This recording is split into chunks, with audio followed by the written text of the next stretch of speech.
que não é membro, mas deseja ser membro, tá? Então não deixe de passar pela nossa escola de membresia também, que nós devemos fazer ainda esse ano mais uma escola de membresia. Amém, irmãos? Glória a Deus, vocês estão felizes aí, estão bem, glória a Deus.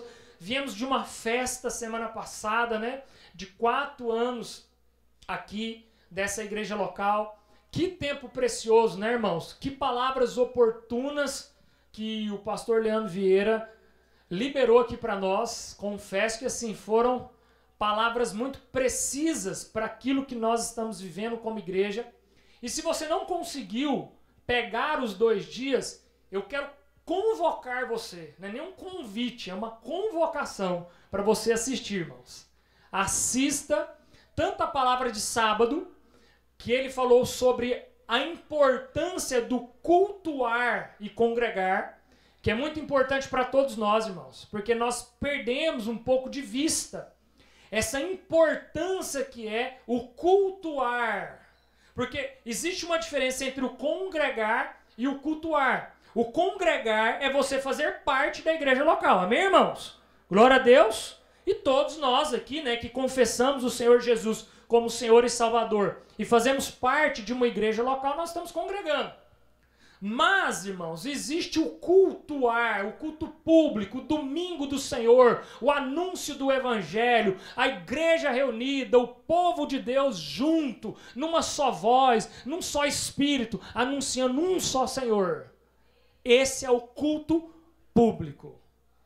E que, infelizmente, irmãos, nós, né, temos muitas vezes negociado o culto público com a nossa agenda. Só que ficou muito claro para nós que não há nada mais importante na nossa agenda do que o culto público. Participar dessa reunião deveria, irmãos, se não é, deveria ser a agenda principal dentro da sua agenda, o compromisso principal aí dentro da sua agenda, amém? E também, no domingo, ele veio com uma contextualização do livro de Eclesiastes, irmãos. E aí é pauleiro, irmãos. Eclesiastes foi escrito, né, por Salomão, o homem mais sábio da terra, e que nos ensina muito, né, irmãos? Então, se você não assistiu, assiste as palavras, está lá no YouTube, você vai poder aí ser abençoado com essas palavras. Mas voltando aqui então para a nossa rotina normal, da nossa igreja, da comunidade local, nós estamos então em uma série de sermãos, já estamos no 10º, né, sermão aí dessa série, na 10ª parte do Evangelho aos Romanos, ou seja, é uma série, irmãos, que assim, é longa, irmãos, é longa, mas extremamente edificante para a igreja local. Amém, irmãos? Vocês concordam com isso? É obviamente que por algumas vezes, talvez, vai ser um pouco repetitivo, mas nada que não seja necessário, irmãos. Até porque, irmãos, nós também muitas vezes olhamos para alguns pregadores, né, e a gente fala assim, uau, esse cara sempre tem uma palavra nova para pregar. Mas a grande verdade, irmãos, que nós só precisamos pregar uma única palavra, uma vida inteira, que é o Evangelho. Amém? Então, se a cada domingo, domingo após domingo, até que o Senhor venha, nós pregarmos uma única mensagem aqui, todos os domingos, que a mensagem do Evangelho é o suficiente. Amém? Na nossa Assembleia de Membros, eu comecei ela com uma frase categórica que diz assim, a maior demonstração de amor que um pastor pode ter pela sua igreja, irmãos, qual é ela? Irmãos, muitas vezes a gente, né, está apegado ali àquele pastor carismático, que isso é uma bênção também. Não que isso não seja uma bênção e que a igreja não precise disso, mas, irmãos, a maior demonstração de amor que um pastor ou um líder espiritual pode ter pelas ovelhas, sabe qual é? Ser fiel às Escrituras. Não negociar, não se amoldar, mas ser fiel às Escrituras. Então, irmãos, quando nós nos propomos a uma série como essa, é muito desafiador. Nós entendemos, até porque uma série como essa, irmãos, tem grandes chances de durar talvez quase 1 ano de mensagens. Porque nós já estamos a 10 finais de semanas, ou seja, há mais de 2 meses. Se brincar uns 3, né? Porque os intervalos, que aí a gente tem festa, às vezes alguma palavra temática, Nós já estamos há praticamente 3 meses pregando sobre Romanos e nós ainda estamos no capítulo 4. Ainda, irmãos. Então tem uma estrada para a gente caminhar aí. Amém?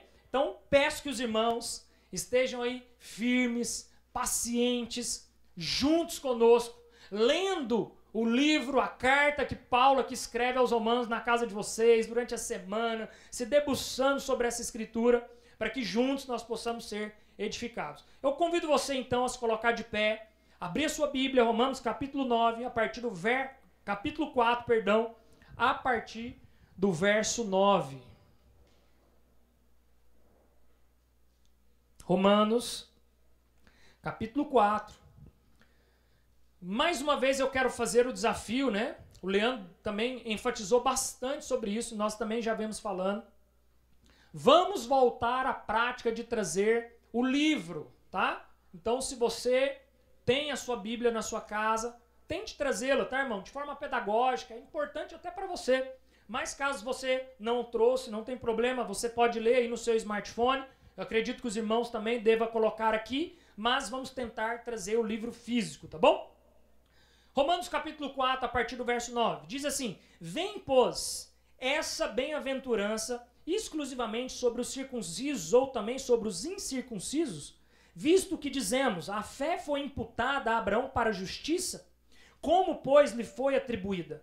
Estando ele já circuncidado ou ainda incircunciso, não no regime da circuncisão, e sim quando incircunciso, e recebeu o sinal da circuncisão como selo da justiça da fé que teve quando ainda incircunciso, para vir a ser o pai de todos os que creem, embora não circuncidados, a fim de que lhes fosse imputada a justiça. E pai da circuncisão, isto é, daqueles que não são apenas circuncisos, mas também andam nas pisadas da fé que teve Abraão, nosso pai, antes de ser circuncidado.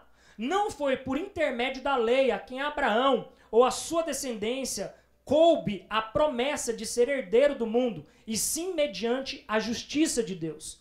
Pois se os da lei é que são os herdeiros, anula-se a fé e cancela-se a promessa, porque a lei suscita a ira, mas onde não há lei, também não há transgressão. Essa é a razão porque provém da fé, para que seja segundo a graça, a fim de que seja firme a promessa para toda a descendência, não somente ao que está no regime da lei, mas também ao que é da fé que teve Abraão. Como está escrito: por pai de muitas nações te constituí, perante aquele no qual creu, o Deus que vivifica os mortos e chama à existência as coisas que não existem. Feche seus olhos, Espírito Santo de Deus, agora nos dê um batismo de sabedoria e revelação. Abra a luz do nosso entendimento para que possamos compreender essa porção das Escrituras e que ela venha trazer clareza para a nossa caminhada e para a nossa vida de fé prática, em nome de Jesus. Amém. Sente-se, meu irmão, aí, com a sua Escritura aberta, com a Bíblia aberta, para que a gente possa, então, caminhar nessa porção. Lembrando que o tema central, irmãos, é que a justificação pela fé não é o privilégio de um povo. A gente falou, né, no domingo retrasado sobre Abraão ter sido justificado não pelas obras. Abraão não foi justificado pela circuncisão, até porque a lei veio bem depois, mas Abraão foi justificado única e exclusivamente porque creu. E porque creu, ele foi justificado. E isso não é um privilégio de um único povo. Não é um privilégio só do povo judeu, mas é o privilégio de todos aqueles que pela fé crê em Cristo Jesus. Então Deus, irmãos, pela fé sempre salvou. Mesmo antes de Jesus, Deus já salvava pela graça, pela fé daqueles que criam. Porque muitas pessoas, né, têm essa dúvida, mas a graça ela veio a partir do sacrifício de Cristo ali na cruz. Lembra que o Cordeiro foi imolado desde antes da fundação do mundo? Então a graça ela já existia mesmo antes de Jesus Cristo pisar aqui na terra. E esses irmãos aqui foram também salvos pela graça, porque pela fé creram em Deus. Amém? Então, esse não é um privilégio, né? Somente dos judeus ou somente dos gentios, mas é um privilégio de todo povo, língua, raça, tribo, nação. É um privilégio de todos aqueles pelo qual creem pela fé em Jesus Cristo. Então nós precisamos entender que o contexto aqui é Paulo, né, aqui já demonstrando que Abraão, ele justificado pela fé muito antes das obras da lei, e agora nós também, mesmo vivendo após o tempo da lei, não é a lei que vai nos justificar perante o Senhor no dia do juízo. Amém, irmãos? Isso tem que estar muito claro para nós. Que não é as obras da lei que vai nos justificar perante o Senhor no dia do juízo. O que vai nos justificar perante o Senhor no dia do juízo é a fé. Única e exclusivamente a fé em Jesus Cristo. E Ele trará a justificação pelo sangue que foi derramado para que eu e você, então, sejamos justificados. Agora, duas grandes perguntas aqui. A justificação é só para os judeus? Como nós já respondemos, não. A justificação é só para aqueles que foram circuncidados? Também não. Então, a justificação agora, ela é acessível a todos, irmãos. A todo povo, língua, tribo, a todo que crê em Jesus Cristo, ele tem acesso a essa justificação, a todos os povos. Então, a todos os povos da terra que creem em Jesus Cristo, eles têm acesso a serem justificados, independente da sua etnia, independente da sua cidadania, eles têm acesso. Não é só para um povo. E nós precisamos entender que a família na fé, irmãos, a família universal na fé, ela é composta de todos aqueles que creem em Jesus Cristo. Todos aqueles que creem em Jesus Cristo, a partir do momento que ele crê, ele é inserido na família da fé e ele passa a ser meu e seu irmão em Cristo Jesus na nossa família espiritual, irmãos. Quando o César chegou, né? Ele chegou e falou assim, ô meu irmão, como é que você tá? Ai, que saudade eu sei. Eu falei assim, nós já estávamos juntos semana passada, mas parece que nós estamos numa saudade um do outro. Por que isso acontece, irmãos? Não é pelo laço sanguíneo, não é pelo tempo de convívio que eu tenho com ele, mas é porque juntos, por Cristo Jesus, nós fomos unificados na mesma família. E por isso, irmãos, que às vezes você vai encontrar algum crente, algum cristão em algum lugar da terra, e esse encontro ele vai ser tão genuíno que você vai orar e vai falar assim, mas parece que eu já conheço essa pessoa há tanto tempo. Às vezes você vem aqui para a igreja e chega aí e de repente você já está tão entrosado com os irmãos, você fala assim, mas parece que eu conheço esses irmãos desde a minha adolescência. E na verdade você chegou há pouco tempo. O que faz isso acontecer, irmãos? O nosso laço espiritual. Aquilo que Jesus fez na cruz uniu todos os povos. E nós fomos unidos, então, através de Cristo Jesus. E por isso que Paulo vai falar assim, fazei o bem a todos, em especial aos da família da fé. É por isso, irmãos, que todas as vezes, quando nós dobrarmos os nossos joelhos e orarmos ao Senhor, e aí a pedagogia das crianças é maravilhosa, né? Porque vocês já viram como é que criança ora? Você vê o tanto que a nossa oração, ela é individualista, né? Porque geralmente a adoração, a oração do adulto é assim, Senhor, abençoa a minha vida, abençoa o meu trabalho, abençoa a minha casa, abençoa só o que é meu, né? Aí a criança vai lá orar e fala assim, abençoa a tia não sei quem, abençoa o fulano de tal, abençoa o ciclano tal. Essa é a oração daqueles que foram inseridos na família espiritual, irmão. Você não pode orar só por você, só pela sua casa. É por isso que a Bíblia manda a gente orar por Israel também. Lembre-se de orar por Israel nas suas orações. Então nós precisamos, ao orar, falar assim, Senhor, eu quero orar pela minha família espiritual, um povo que eu não os conheço, mas que eu irei passar a eternidade com eles. Eles serão meus melhores amigos na eternidade. Eu oro por cada um deles. Entende, irmãos? A nossa oração ela tem que ser estendida a todo o povo, língua, raça, tribo, nação. Amém? Glória a Deus. Ainda com a sua Bíblia aberta, então. Olha só, a justificação veio antes, então, da circuncisão. E Paulo diz assim: como, pois, foi isso atribuído? Estando ele circuncidado ou incircuncidado? Não na circuncisão, mas ainda incircunciso. Ou seja, Paulo aqui está, né, atribuindo que a justificação veio antes dele ser circuncidado. Então ela aconteceu muito antes desse rito que marcava aquele povo.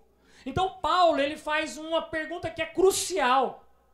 Abraão, ele foi declarado justo quando?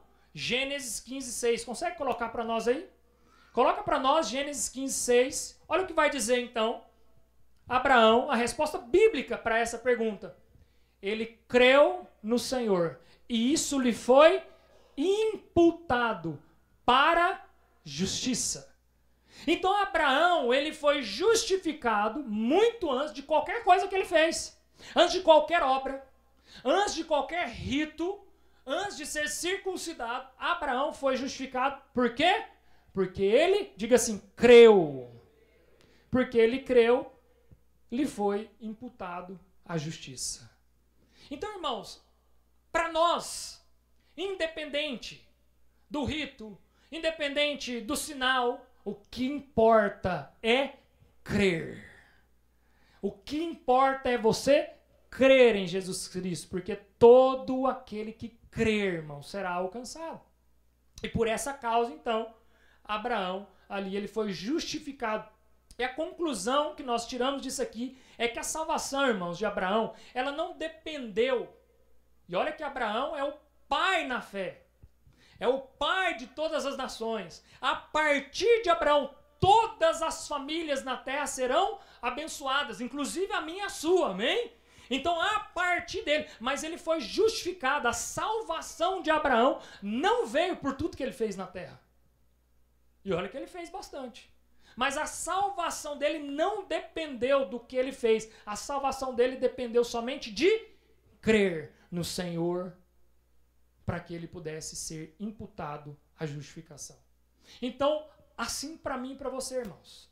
Igual nós estávamos aqui na Assembleia com os membros da igreja. E obviamente, irmãos, todo organismo organizado, ele precisa de gente. Amém? De gente que se organiza, né, para que tudo isso aconteça, esse culto, ainda que um culto, uma celebração com o quê? 60 pessoas. Precisa-se de ordem, organização, gente para organizar tudo, para deixar tudo arrumado. Quem chegou mais cedo tomou um lanche. Então, ainda assim, irmãos, nós fazemos porque o fazer e o servir é uma evidência daqueles que foram alcançados pela graça. Porque uma vez que eu fui alcançado pela graça, o meu maior prazer agora, a minha maior alegria agora é o quê? Servir ao meu Senhor Jesus. Então nós fazemos, mas não mais para que nós possamos ser aceitos. A gente já não faz isso mais para que o Senhor nos aceite, para que Ele nos receba. Eu preciso fazer, porque senão Deus não vai me aceitar. Se eu não fizer, Deus vai me rejeitar. Não, irmãos. Essa é uma mentalidade de quem ainda está no tempo da escravidão. Quem não foi liberto ainda, quem ainda não teve a mente liberta, alcançada pela graça do Senhor, ainda pensa dessa maneira. Aquele que já foi alcançado pela graça entende que recebeu de graça. Mas não é porque eu recebi de graça agora que eu vou ficar parado. Por ter recebido de graça agora, irmãos, isso me impele e me impulsiona a me movimentar e servir não somente ao Senhor, mas servir aos meus irmãos. Amém? Glória a Deus por isso. Então nós precisamos entender que hoje, irmãos, a salvação, irmãos, ela não depende simplesmente do que você faz ou deixa de fazer. A salvação ela é somente pela fé em Cristo Jesus. O que nós fazemos ou deixamos de fazer, nós fazemos para agradar ao Senhor. E não para agradar os homens também. Porque a intencionalidade, ela precisa ser para o Senhor. E não para agradar os homens, ou agradar o pastor, ou agradar o líder. Não, agora, porque isso aí, irmãos, é bajulação. Isso aí não é servir. Quando eu sirvo para que eu seja visto, quando eu sirvo para esperar um retorno de alguém, eu estou muito mais com a mentalidade ou moralista, ou religiosa, que também nós já falamos sobre isso. Teve um sermão que a gente falou só sobre moralidade, moralismo religioso, religiosidade. Mas tudo que eu faço agora, irmãos, eu faço com excelência, eu faço o meu melhor, eu faço da melhor maneira, porque eu não faço mais para os homens, mas eu faço para o meu Senhor. E aí a minha pergunta, irmãos, será que nós temos feito dessa maneira para o Senhor? Na casa de Deus, irmãos? Será que nós temos feito com excelência as coisas de Deus, assim como nós fazemos com excelência as coisas lá na nossa casa? Assim como nós fazemos com excelência as coisas lá no nosso trabalho? Às vezes você é o funcionário do mês. Tem até uma foto sua lá. Você ganhou até um prêmio, funcionário do mês. Mas e quando se diz a igreja? E quando se diz a respeito da igreja do Senhor? Será que você tem feito com zelo, com excelência? Então nós precisamos entender, irmãos, que fazer a obra do Senhor é um privilégio para nós. E nós fazemos da melhor maneira, de todo o coração, porque é um privilégio para aquele que foi transformado pelo Evangelho. E aí Paulo continua então, do verso 13 até o 15. A promessa não foi dada pela lei, mas a promessa pela fé. E ele diz o seguinte: não foi por meio da lei que veio a promessa a Abraão, mas pela justiça da fé. Então as promessas, quando Deus promete a Abraão, não foi mediante a lei que Deus está prometendo, mas foi uma justiça através da fé que Abraão teve. Pela fé que Abraão teve, a promessa então de ser herdeiro de todo mundo veio séculos antes, irmãos, das leis mosaicas de Moisés. As promessas que Deus libera sobre Abraão, elas vieram séculos e séculos antes de que a lei tivesse sido escrita, de que a lei tivesse sido surgida. Então a lei, irmãos, ela é muito importante para que ela se torne o quê? Um padrão. Só que a lei, irmãos, ela aponta o pecado. E por isso a importância de nós olharmos para a lei com o olhar de que eu conheço o modelo. Eu sei o que é certo e o que é errado. E a lei, ela é esse balizador para trazer para você o que é certo e o que é errado. Mas entenda uma coisa, irmãos. Todo aquele que quiser ser julgado pela lei não conseguirá ser julgado pela própria lei. Porque pela própria lei, irmãos, infelizmente, nós não iremos conseguir, porque só houve um justo aqui na terra, e esse justo foi Cristo Jesus. Tirando ele, todos nós, todos, sem exceção, somos pecadores. Até o apóstolo Paulo. Todos, irmãos. Apóstolo Paulo, João, Pedro, todos eles, pecadores. E carecem da graça do Senhor. Então a lei, ela não pode ser o nosso mediador para a salvação, mas ela é o nosso mediador para a santificação. A lei, ela é o nosso balizador, irmãos, para a nossa santificação e não para a nossa salvação. Para a nossa salvação, basta crer. Mas um crer verdadeiro e não só um crer da emoção, né, irmãos? Porque tem muita gente, principalmente, que vive um crer na emoção, né? O cara tá lá doente, todo arrebentado, com a vida toda lascada, e aí ele vem parar dentro de uma igreja, e aí às vezes o pregador ali dá aquela palavra que o cara dá aquela emocionada, e ele fala assim: rapaz, eu quero isso aí, ué. Isso aí é bom demais para ser verdade. Só que a grande verdade, irmãos, que o evangelho completo é Cristo e a cruz. Então Cristo, irmãos, te liberta do pecado, te traz alívio para o que está cansado, te dá tudo o que você precisa. Mas Cristo vem com um pacote completo, pois todo aquele que vier após mim, negue-se a si mesmo. Tome a sua cruz. Perca a sua vida. Só assim você vai encontrá-la. Então nós precisamos entender que o evangelho completo, irmãos, não é só os benefícios que Cristo trouxe na cruz, mas também é assumir a responsabilidade de um verdadeiro cristão que quer andar em santidade. Amém? Glória a Deus. Então, irmãos, algumas aplicações práticas que nós precisamos entender disso. Quem baseia sua vida em religiosidade e moralismo acaba vivendo na escravidão, irmãos. É muito triste, irmãos, quando você vê, e eu e a minha esposa, a gente está passando por uma situação de aconselhamento para um casal, não é daqui da igreja, então pode ficar tranquilo, irmãos. Não precisa ficar pensando, quem será? Quem é, né? Porque às vezes o pastor já fala, os irmãos já ficam assim, quem será que é? Então não é daqui, são irmãos que nos pediram ajuda. E assim, irmãos, o marido extremamente moralista. Sabe aquele cara que você senta com ele, moralista, e que não, é o que é isso e aquilo, e o evangelho e tal coisa, quer abandonar a família, irmãos. Isso é o cúmulo da moralidade.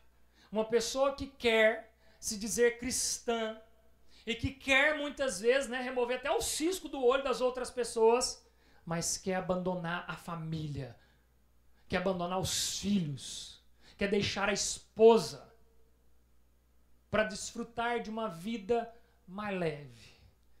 Porque a vida de casado dá muito trabalho.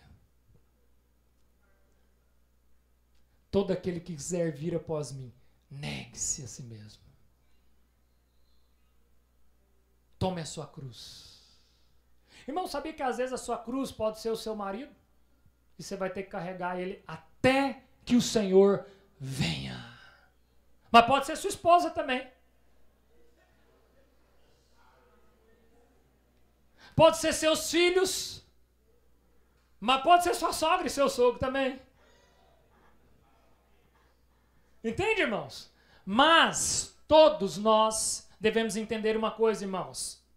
A nossa vida aqui nessa terra, vivendo o evangelho genuíno, não é uma promessa de conforto e tranquilidade. A nossa vida aqui, você não vai encontrar na Bíblia hora nenhuma que você vai ter uma vida de conforto e de tranquilidade. Você vai encontrar um Deus que, se você estiver cansado, se você estiver com muito cansaço, Ele vai te acolher, mas não quer dizer que a sua vida vai ser leve, porque no mundo tereis aflições.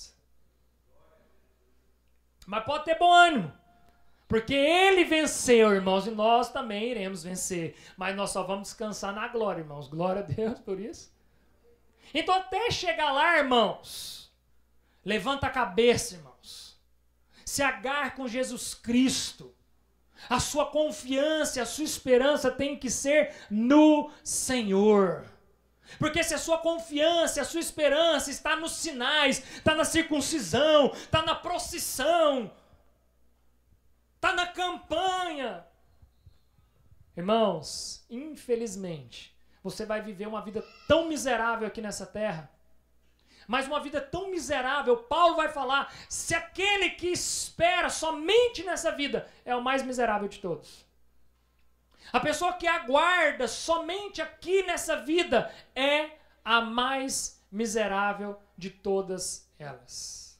Então a nossa esperança, irmãos, não é somente aqui. A nossa esperança, irmãos, ela está na eternidade. Então entenda, irmãos, que a nossa salvação, ela não depende, irmãos, do quanto nós vamos fazer aqui. Não está relacionada ao quanto nós estamos fazendo aqui.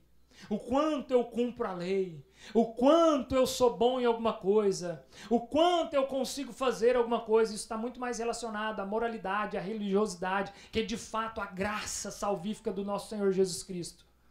Uma graça que liberta, irmãos, e um legalismo que aprisiona. Pessoas que vivem uma vida de legalidade, uma vida de legalismo, é uma vida de culpa, uma vida de peso. Agora a graça, ela te liberta. Porque ainda que a gente saiba que nesse mundo a gente tem aflições, e que esse mundo, irmãos, é um mundo onde nós não teremos paz. Mas sabe por que nós temos a santa esperança? Porque nós temos a convicção da eternidade ao lado do nosso Senhor. Aquele que vive uma vida, irmãos, com a convicção da eternidade com o Senhor, ele tem paz, mesmo em meio ao caos.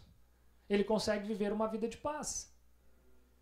E aí Paulo continua, irmãos, e do verso 16 ao 17, que é a porção final desse texto aqui, a promessa é pela graça, para que seja firme. E ele vai dizer o seguinte, essa é a razão, porque ela provém da fé. Então essa é a razão porque ela vem da fé e não por obras, irmãos, para que seja segundo a graça, a fim de que seja firme a toda a descendência. Porque se fosse depender das obras, irmãos, e não da graça, as nossas descendências, talvez, irmãos, não conseguiriam.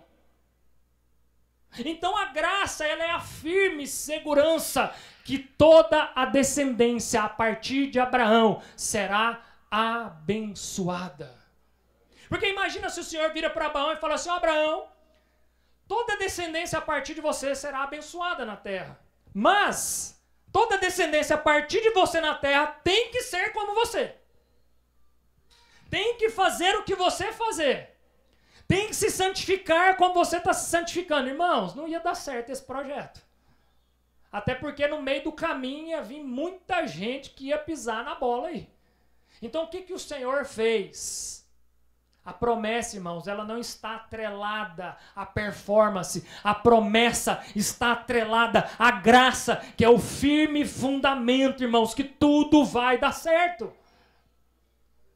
E ainda que tudo pareça, irmãos, que está dando errado, ainda que pareça que tudo está fora do controle, Ele está no mais alto e sublime trono, no controle de todas as coisas. Irmãos, nós estávamos hoje almoçando ali com um casal precioso, o Raiden, sua esposa e a sua família. Irmãos, e nós vamos ouvir o testemunho desse casal daqui a uns dias aqui, eu não tenho dúvida disso. Nós vamos preparar isso, viu, gente? Vocês podem ir preparando aí. Que, irmãos, é chocante ver que nós não estamos, a nossa promessa não está condicionada a nenhum diagnóstico, não está condicionada a nenhuma situação, mas a promessa do Senhor está atrelada à graça. É o firme fundamento, irmãos, não é o que os olhos veem, não é aquilo que nós podemos comprar, mas é aquilo que Cristo já fez na cruz. Então, independente da situação, irmãos, ainda que esteja um caos, você fala assim, mas está tudo um caos, no meio de uma pandemia, no meio de uma guerra, você olha e fala assim, nós estamos em paz, porque o meu Senhor está no mais alto e sublime trono, no controle de todas as coisas. Porque no meio de uma tempestade, todos os discípulos estavam aflitos, e Jesus Cristo estava dormindo no barco tranquilo, de boa, irmãos. E essa é uma pedagogia que nós deveríamos aplicar, irmãos. Talvez naquele momento de maior caos na sua vida, de maior turbulência na sua vida, talvez seja a hora que o Senhor está te convidando a falar assim, meu irmão, agora não tem muito o que fazer. Não tem muito por onde correr. A pandemia foi uma grande pedagogia para a igreja do Senhor, né? Por quê? Na pandemia tinha o que fazer, irmãos. É entrar para dentro de casa, trancar a porta e falar assim, vamos esperar passar. Então, às vezes, irmãos, no meio do caos que está a sua vida, a coisa mais inteligente que você pode fazer, sabe o que é? Parar tudo que você está fazendo. Parar todas as coisas e descansar no Senhor. Então, a nossa confiança, irmãos, a graça, ela é o firme fundamento. Ela é universal. Ela é a garantia de Deus para nós. Que tudo vai dar certo. Não está atrelado, irmãos, a nenhum resultado que nós vamos entregar. Deus não atrelou uma promessa. Ele não falou assim, ó, eu estou prometendo que todas as famílias da terra serão abençoadas, todas as gerações serão abençoadas, desde que... Não, irmãos. Ele só prometeu. E a graça nos garante que tudo vai dar certo. Então, irmãos, para o nosso dia a dia, a fé ela não pode ser baseada, irmãos, naquilo que eu ou alguém está fazendo. A nossa fé, irmãos, ela tem que ser firmada na garantia que Deus nos deu. E não na nossa capacidade humana, e não no nosso desenvolvimento humano, e não na nossa performance humana, mas sim, ela tem que ser bem fundamentada. A nossa fé tem que ser bem fundamentada na garantia que já foi posta. Irmãos, Deus deixou o Espírito Santo dele. Jesus vai ao Pai e ele deixa o Espírito Santo como penhor de que ele vai voltar. Ele deixou uma garantia de que ele irá voltar. E ele vai voltar. Então não existe uma garantia mais valiosa do que essa, irmãos. Eu não sei se vocês sabem, né? Quem é mais antigo aqui, talvez os mais jovens, nem sabe o que é penhorar alguma coisa. Antigamente, irmãos, os mais antigos vão lembrar disso. Você ia lá na Caixa Econômica Federal e aí você tinha uma joia de família. Aquela joia que era da bisavó, que passou para vó, que passou para não sei quem, e aí você herdou essa joia que vale muito dinheiro e você não tem coragem de vender, porque é uma joia de família, mas você está precisando de dinheiro. Você está passando necessidade financeira, mas você olha para a joia e olha para a sua situação e você fala assim, já sei, eu vou penhorar. Aí você vai lá no banco lá e penhorava a sua joia e o banco te dava o dinheiro. E esse penhor era a garantia que o banco tinha, tipo assim, ó, se ele não voltar, eu fico a joia para mim. Mas é a garantia de que ele vai voltar para buscar. Por quê? Porque é muito valioso. Sabe o que Deus fez? Entregou o seu filho para nós. Aqui morreu, entregou. Só que quando Jesus sobe ao Pai, ele fala assim, meus filhos, eu vou deixar uma garantia de que ele irá voltar. E essa é a garantia mais valiosa do mundo. O meu Espírito descerá e habitará em vocês. E esse é o penhor de que eu irei voltar. Então nós temos a garantia, a firme garantia, irmãos. E o melhor de tudo, isso não está condicionado, irmãos, à nossa performance. Isso não está condicionado àquilo que nós vamos fazer, mas a firme segurança está condicionada àquilo que Jesus já fez. A firme segurança de que tudo isso vai acontecer, irmãos, está naquilo que Jesus já fez. Mesmo quando tudo parece impossível. Mesmo quando tudo, irmãos, parece que não vai funcionar. Deus foi lá e resolveu a situação. E toda essa garantia, irmãos, ela está condicionada pela nossa fé. Creu.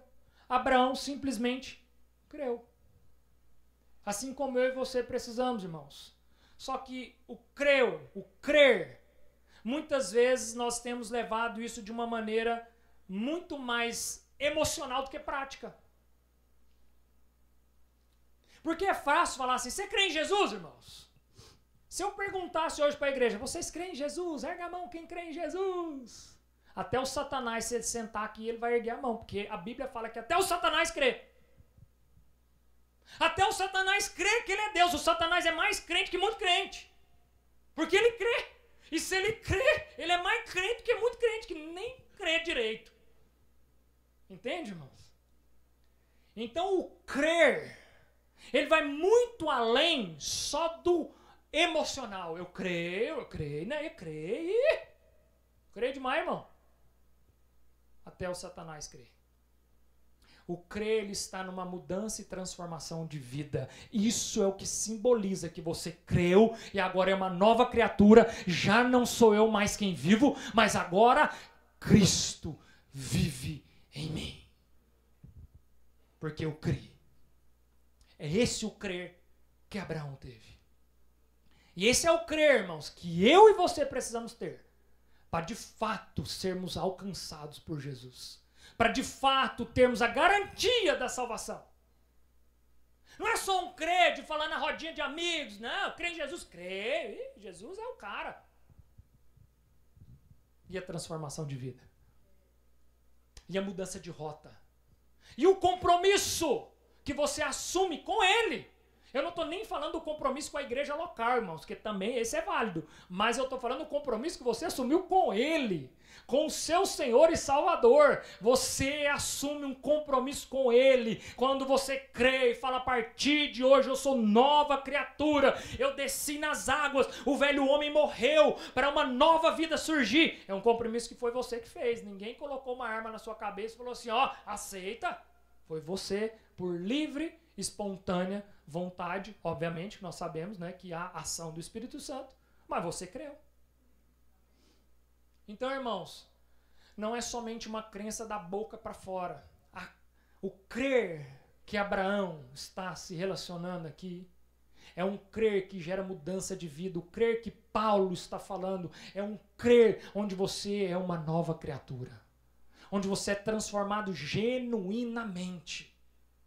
onde você é transformado por completo, irmãos, ainda que não seja santo ainda, mas você está buscando a santificação dia após dia. Porque no momento que você crê, você é regenerado. Só que você ainda não é santo, irmãos. Você não bate asa e nem sai óleo de unção de sua veia, não, irmãos. Ainda continua correndo sangue, você ainda tem uns sentimentos, uns pensamentos, uns negócios meio malucos ainda na cabeça. Só que a santificação, ela começa a partir do dia que você creu. A santificação, ela é processual na sua trajetória. A santificação, ela é processual. Por isso que Paulo vai falar assim, ó, deixo as coisas que ficam para trás, as coisas velhas, deixo para trás. E agora eu sigo para onde? Rumo ao alvo. Tem como, irmãos? Algo que vai rumo ao alvo. Pensa comigo, vamos pensar na pedagogia aqui.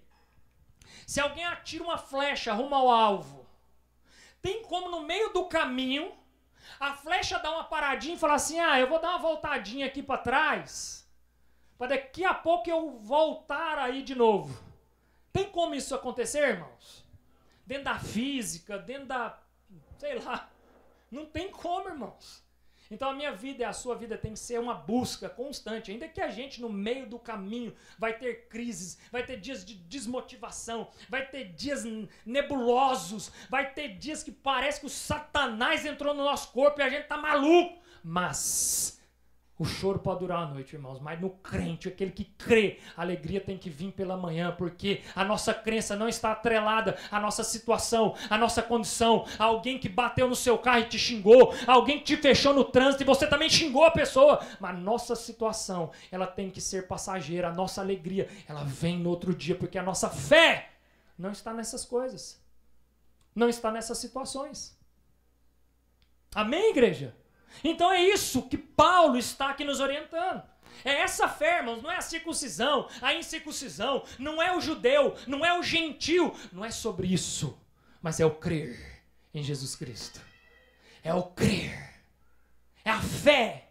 Então os princípios doutrinários, irmãos, que a gente tem aqui para a gente já caminhar para o fim. A salvação é somente pela fé, nunca pelas obras. Vamos dizer isso? Vamos lá? A salvação é somente pela fé, nunca pelas obras. Amém? Para que isso fique bem fixo na nossa mente. A promessa da graça, ela é anterior à lei. Então entenda, irmãos, a graça veio muito antes da lei. Então agora você já sabe sobre isso. Quando te questionarem, te perguntarem sobre isso, então como é que o povo antes de Jesus era salvo? Porque isso é dúvida de crente, irmãos. Às vezes não é a sua, mas tem crente que tem dúvida. Aí como é que o povo, então, era salvo antes de Jesus? Se nós fomos salvos a partir de Jesus. Ué, nós não fomos salvos porque Jesus morreu numa cruz e a partir da morte de Jesus a gente teve acesso à graça. Então como é que o povo antes de Jesus era salvo? Da mesma maneira. Porque o Cordeiro foi imolado antes da fundação do mundo. Da mesma maneira, eles criam, mas agora eles criam em Deus. O próprio Deus, que é o Verbo, que encarnado se tornou Jesus, que é a mesma pessoa, amém? Glória a Deus, ficou bem tranquilo agora, né, irmão? Bem simples de entender, né? Mas seguimos aqui então, Abraão é o protótipo do crente e não do religioso, amém? Então ele é o protótipo de um crente e não de um religioso, e Deus é fiel para cumprir suas promessas, mesmo quando tudo parece impossível. E eu quero abrir um parênteses aqui para a gente ir para as citações. Muitas vezes, irmãos, a gente fica muito preso em algumas promessas, pseudo-promessas, né? Porque as promessas bíblicas são aquelas que a gente tem validação. E aí muitas vezes a gente fica preso em algumas promessas. Mas Deus prometeu um marido bom para mim, não é o que eu tenho. Aí você fica assim, meu Deus, será que eu casei errado? E aí fica nisso, fica nesse loop. A vida inteira. Mas Deus tinha falado que eu ia prosperar e eu não estou dando conta de pagar nem a conta de água e energia. Aí você começa a questionar Deus. Mas entenda uma coisa, irmãos. As promessas pela qual Paulo está se referindo não são essas promessas, mas as promessas que Deus nos deixou nas Escrituras. Amém? Inclusive entre elas, a promessa que Deus nos deixa nas Escrituras é que todo aquele que vier após mim. terá que negar suas vontades. Então isso é promessa para nós também. Amém, igreja?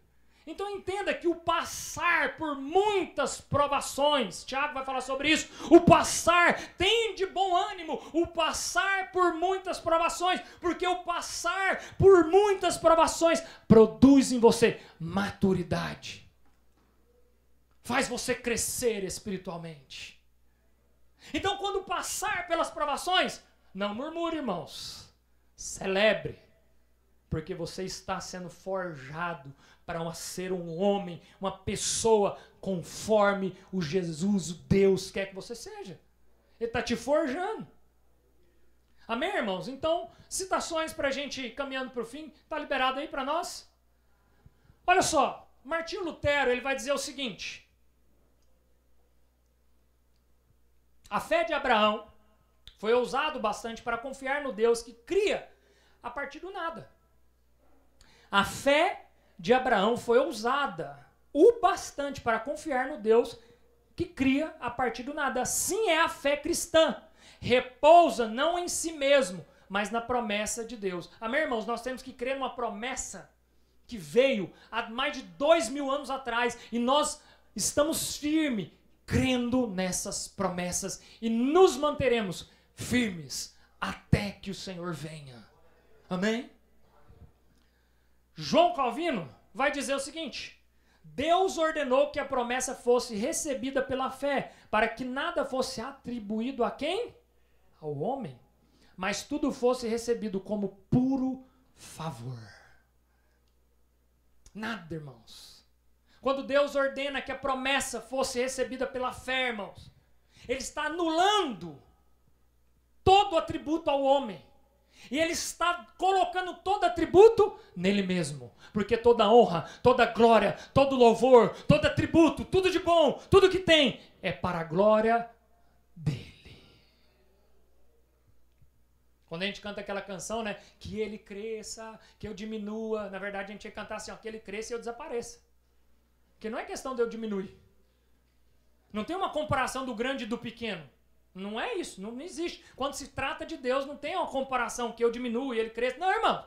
É só Ele, pronto. É para a glória dele. Amém? Então, quando Deus atribui toda a promessa somente à fé, irmãos, Ele está falando, eu estou removendo todo o atributo que você poderia achar para dar ao homem. Porque todo atributo é dado somente a mim. E por último, John Stott vai dizer o seguinte. Passou aí? Se a promessa dependesse da lei, ela nunca seria cumprida. Pois ninguém aguarda perfeitamente. Mas porque depende da graça, é certa e segura. Glória a Deus, irmãos. Mas não sei se você conhece toda a lei. Mas acho que a gente poderia, durante, ó, sugestão aí, secretaria. Eu acho que durante a série de Romanos, como a gente está falando muito sobre a lei, vamos pregar no fundo aí no painel a lei impressa. Prega a lei impressa, pede para a Ari lá depois, vocês ajudam nós lá. Vamos pregar a lei, porque acaba o culto. Você fala assim, eu acho que eu dou conta de cumprir esse negócio. Aí você passa lá e dá uma lida. Amém, irmãos? Aí você dá uma olhada e fala assim, Senhor, graças a Deus pela graça. Porque eu sou muito pior do que eu pensava que eu era. Então vamos fazer essa pedagogia, tá? Flávio, Ari, já tá aí. Vamos pregar a lei, né? Imprime ela, a gente cola lá. E aí você vai passar lá e vai dar uma refrescada na memória. É porque às vezes a gente lembra só de algumas coisas assim, que você fala, não, eu não vou matar, ué. Não matarás, é óbvio que eu não vou matar ninguém. Mas aí você esquece que tem uns detalhinhos que você faz todo dia. Tem coisa que você vai olhar e vai falar, rapaz, esse aqui é todo... Eu não consigo, esse é todo dia. Todo dia eu tenho que dar uma mentidinha ali, não tem como, tem que dar... Quem trabalha com venda é um perigo, né, irmãos? Eu trabalho com venda, por isso que eu tô falando isso, é um perigo. O vendedor tem que pedir perdão todo dia, que mente todo dia. Se tem um cabra bom pra mentir, é o tal do vendedor, irmãos. Porque se o vendedor fosse sincero, irmãos, capaz que ele não vende quase nada. Por mais que o negócio dele seja bom, irmãos.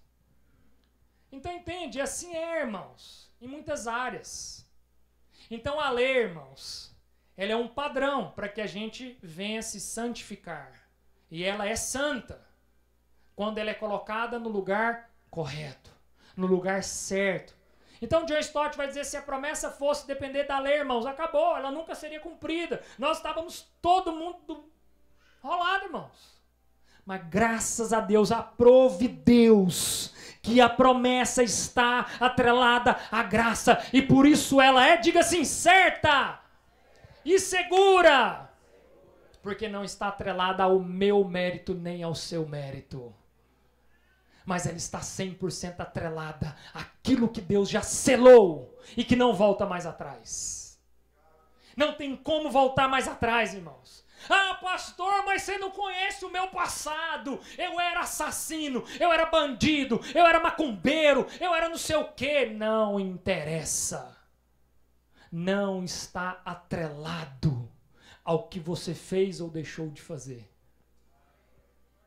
A graça é suficiente para limpar todo e qualquer pecado da sua vida. Toda e qualquer transgressão. Então, irmãos, descansa na graça. Não queira fazer uma performance para agradar a Deus, irmãos. Não queira viver aqui nessa terra como Salomão viveu. Nós tivemos uma aula de Eclesiastes aqui no domingo, irmãos, que o Leandro pregou por 1h30, sei lá, 2 horas, e ele acabou, e eu confesso para vocês, irmãos, que o meu desejo é falar assim, irmão, quem quiser ir embora, nós nos vemos domingo que vem, mas continua. Porque, irmãos, isso deveria ser para nós muito mais desejoso do que a final do campeonato, não sei da quanta aí. Do que o último episódio do seriado que eu estou assistindo e que tá bom demais. Mas conhecer sobre a verdade que revela e que liberta deveria ser muito mais atrativo para nós, irmãos. E nós deveríamos vibrar, e nós deveríamos querer mais, e nós deveríamos, na hora que o pastor falar assim, ó, tá caminhando pro fim, falando, não, pode continuar. Pode continuar, eu quero saber mais, eu quero aprender mais. Me alegra o coração, igual a gente hoje lá no almoço, e o Raiden virar e falar assim, cara, como eu quero conhecer mais disso. Me fala o que eu preciso ler, eu estou querendo saber mais, eu quero conhecer mais. Irmãos, quando os nossos olhos começam a ser abertos para o verdadeiro evangelho, irmãos, você fica vidrado nisso aqui, irmãos. A Bíblia, que era chata até tempos atrás, porque você já tentou ler a Bíblia e ver o quanto ela é chata? Porque talvez os seus olhos ainda não tinham sido abertos para o verdadeiro evangelho. Você não estava lendo a Bíblia com a ótica de quem vê Cristo em tudo que lê. Porque quando você começa a ler a Bíblia com a ótica do evangelho, e tudo que você vê na Bíblia, você enxerga Cristo, você enxerga o madeiro, você enxerga a graça do Senhor, você fala assim, cara, isso aqui é muito mais emocionante do que Senhor dos Anéis. Que é bom, hein? Entende, irmãos? É desse evangelho que nós estamos falando. Então, irmãos, descanse no Senhor, na graça divina do Senhor, não na sua performance, não no seu talento, não naquilo que você julga ser bom. Porque para Deus, irmãos, o que importa é a fé que você tem. Tudo que Ele te permitiu ter, irmãos, um diploma, uma habilidade especial, tudo isso Ele permitiu você ter por um único motivo aqui na Terra. Para que outras pessoas pudessem ser alcançadas através do dom e talento que Ele proporcionou você ter. O diploma que Ele te deu é para que você pudesse acessar pessoas que talvez quem não tem um diploma não acessaria. Nós temos aqui algumas doutoras, doutores aqui. E essas pessoas estão dentro de um consultório atendendo pessoas que talvez eu nunca vou alcançar elas. E que essas pessoas chegam vulneráveis. Um terreno fértil. Lembra da parábola da semeadura, que algumas sementes caíram em terrenos que não estavam preparados, irmãos? Mas imagina só uma pessoa que se chega pronta, vulnerável.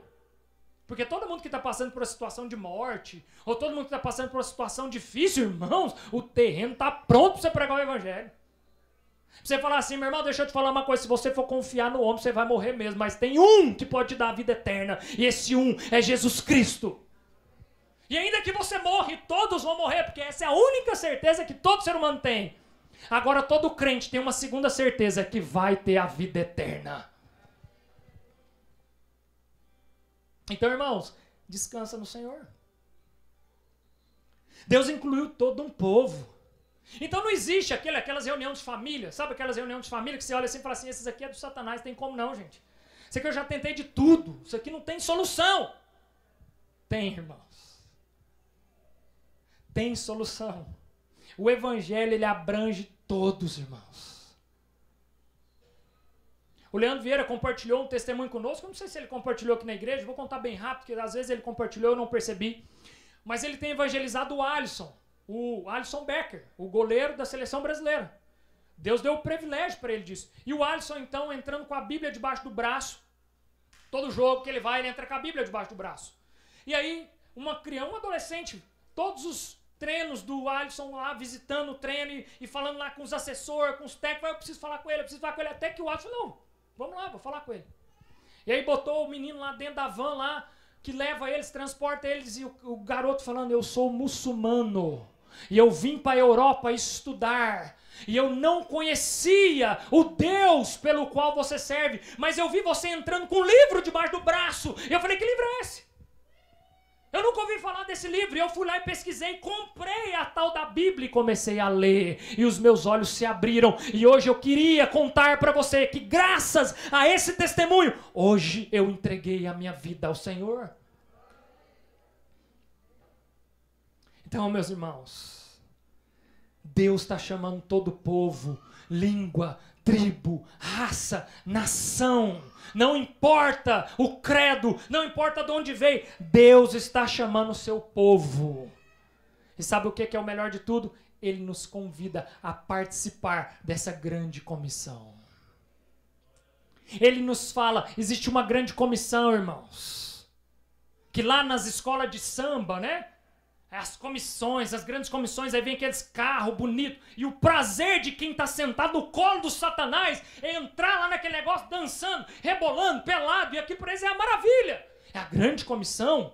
Irmãos, nós somos convidados a participar da maior comissão da história da humanidade.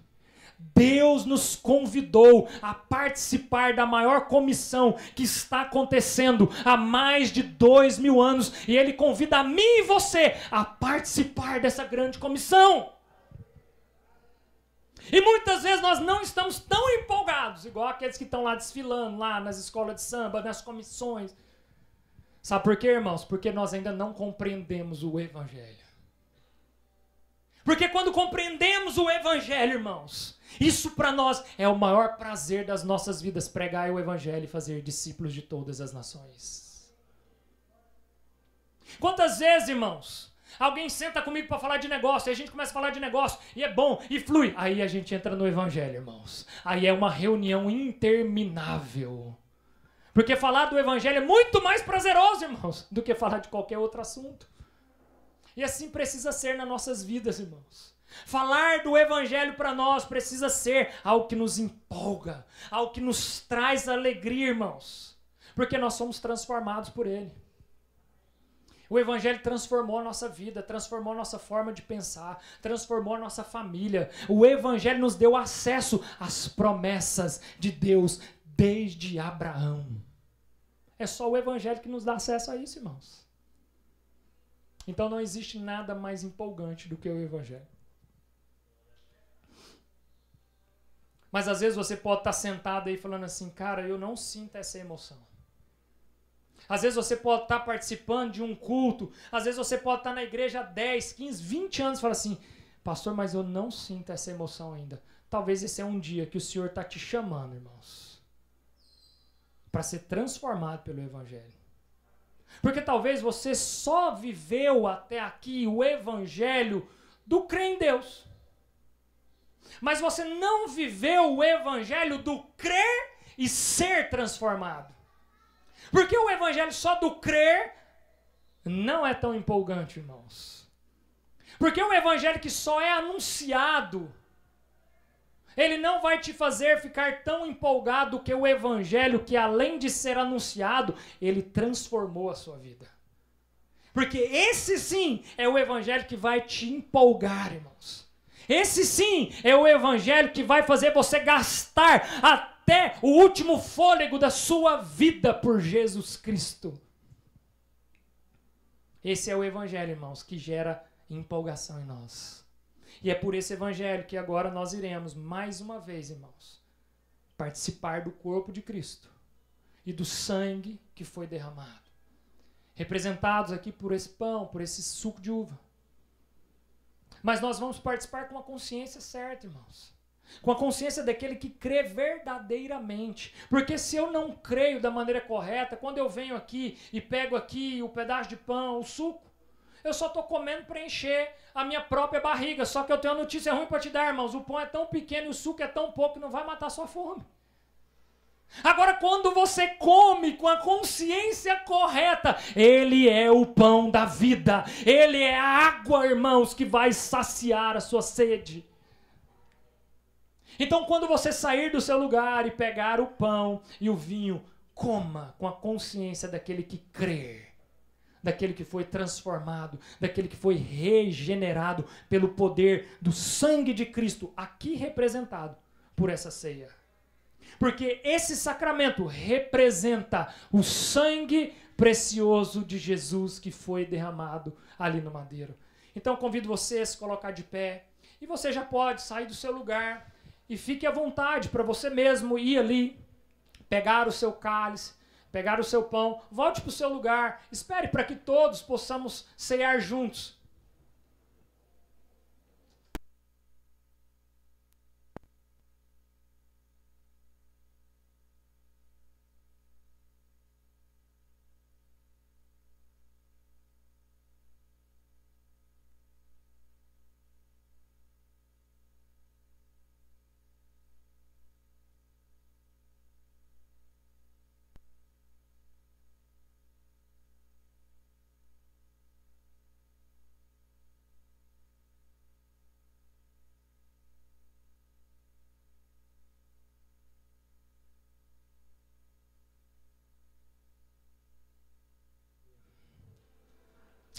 Aleluia.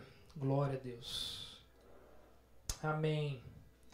Mantenha esse mesmo espírito, tá, irmãos? Não perca, não deixe as distrações, nada roubar aquilo que o Senhor está ministrando no seu coração. Essa é uma noite, irmãos, que eu tenho convicção que o Senhor nos trouxe até aqui, irmãos, para que algo seja ajustado na nossa vida.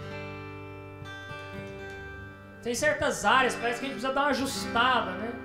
E nada como a boa palavra do Senhor Jesus para dar uma ajustada em nós, né? Nada como a palavra para nos encorajar, para nos transformar. Então agora, em resposta, irmãos, a tudo aquilo que foi pregado, a Bíblia que foi pregada, não aquilo que eu penso, não aquilo que eu acho, mas em resposta ao Evangelho aqui anunciado, nós iremos louvar aquele que é digno de toda honra, toda glória e todo louvor com canções. E logo em seguida nós iremos participar do sacramento precioso, que é o pão e o vinho. O universo chora, o sol se apagou, ali estava morto o Salvador, seu corpo lá na cruz, sangue derramou, o peso do pecado ele levou.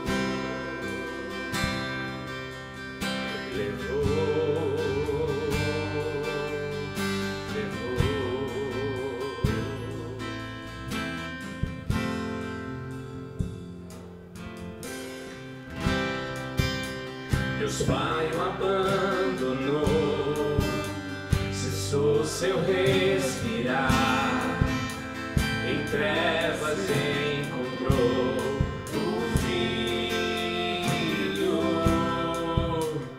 Guerra começou, a morte enfrentou, todo o poder das trevas vencido foi.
A terra estremeceu, sepulcro se abriu, e nada vencerá seu grande amor. Ó morte, onde estás? O Rei ressuscitou, ele venceu pra sempre, pra sempre exaltado és, pra sempre adorado és, pra sempre ele vive, ressuscitou.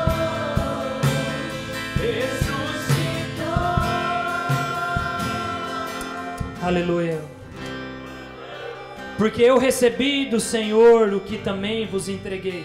Que o Senhor Jesus, na noite em que foi traído, tomou o pão e, tendo dado graças, o partiu e disse: Isso é o meu corpo que é dado por vós. Fazei isso em memória de mim. Por semelhante modo, depois de haver ceado, tomou também o cálice, dizendo: Esse cálice é a nova aliança no meu sangue. Fazei isso todas as vezes que o beberdes em memória de mim. Porque todas as vezes que comerdes esse pão e beberdes o cálice, anunciais a morte do Senhor até que ele venha. Participe agora do cálice e do pão.